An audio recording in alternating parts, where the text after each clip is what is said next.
অমাবাস্যা এবং স্নান পূর্ণিমা বা স্নান যাত্রা একই দিনে পড়ায় আমার বাড়িতে সকাল থেকে ভীষণ ব্যস্ততা লেগে আছে। সবাই মিলে রাধা মাধবকে স্নানের জন্য প্রস্তুত করলাম।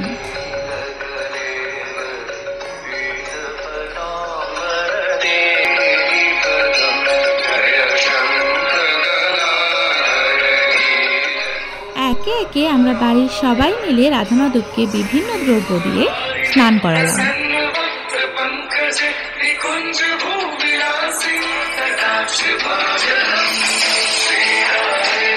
এদিকে হচ্ছিল অমাবাস্যার পুজো, যেটা বরাবরই আমার বাড়িতে মেজো কাকু করে আসে। আর অন্যদিকে রাধা মাধবকে আমরা ভাই বোনেরা মিলে সবাই রেডি করছিলাম সুন্দর করে। যেহেতু একটা বিশেষ দিন, তাই রাধা মাধবকে জুঁই ফুলের মালা দিয়ে সুন্দর করে সাজানোর চেষ্টা করেছি আমরা। তারপর রাধা মাধবকে একটু বাল্য দেখালাম, যেগুলো সকাল থেকে আমার মা কাকিমারা বানিয়েছে।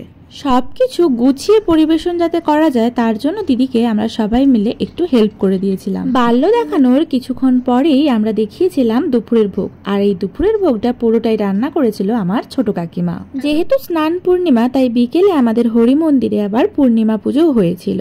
তো এভাবেই আজকে সারা দিনটা আমরা রাধা মাধবের সেবায় নিজেদেরকে কাজে লাগিয়েছি, আর রাধা মাধবকে অপূর্ব সুন্দর লাগছিল।